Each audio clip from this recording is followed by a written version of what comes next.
There, my name is Thomas O'Regan. I'm a professional property investor here in Australia. Now, if you guys understand what happened in Perth in the last 5 years, then you will be looking for the next Perth as a property investor. Why would you be looking for the next Perth? Because what happened in Perth was in 2020, the property prices were at their rock bottom. Let's call it $200,000. You could buy a house 30 k's from the CBD, and that's crazy. In 2020, that's crazy. Now, if you were looking close to the CBD for something a little bit different, call it a 2-bedroom apartment, you were also looking around that $180,000 to $200,000 mark. And this is in 2020, guys. That was the bottom of the market in Perth. Now, what's happened since? So all these properties that you could get for 200,000 just 5 or 6 years ago are now more like 500,000, 600,000. So they have not only have they doubled, but they've almost tripled, which is crazy. Anyone that is a property investor would want that. Anyone that wants financial freedom would want that.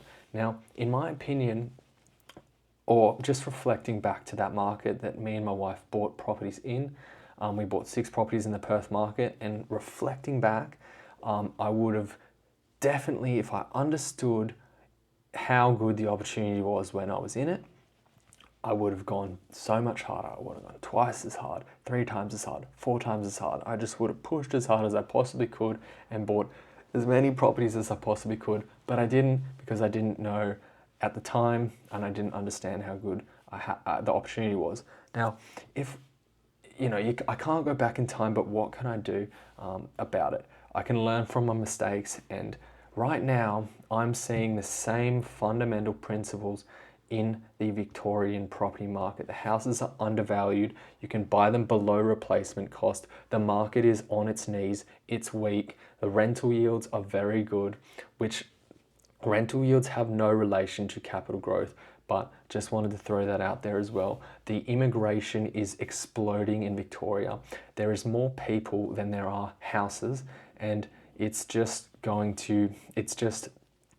once people realize and start seeing the value in the in the Victorian property market, is really just going to experience the same thing as Perth did.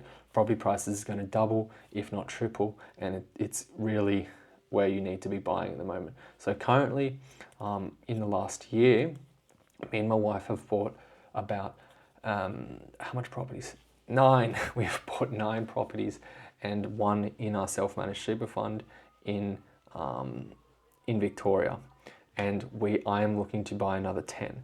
Now, I'm not going to stop there, but that is just what I've set out for my goal in the last year, or for me to achieve by the end of this year. Now, I don't care what anyone says. I know how to read markets, and I know what value is.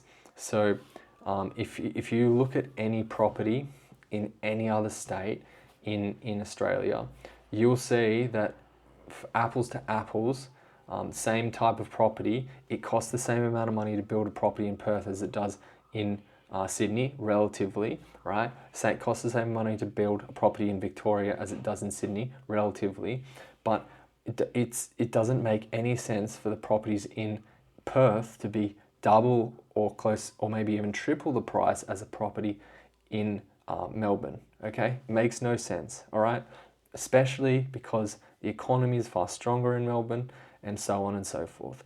Now, I'm buying properties in Melbourne, and I think everyone, whether you're skeptical or not, you will see in the next few years that I was right, and I'll be sitting on the top of my castle with all my investment properties that I was able to pull the trigger on when everyone else was scared. And you know, some of you would have done the same thing, and a lot of you will have just not pulled the trigger. And I don't know, you just have to take it as a lesson learned, as I did in the Perth market when I could have gone a lot harder. See you guys next time. Bye.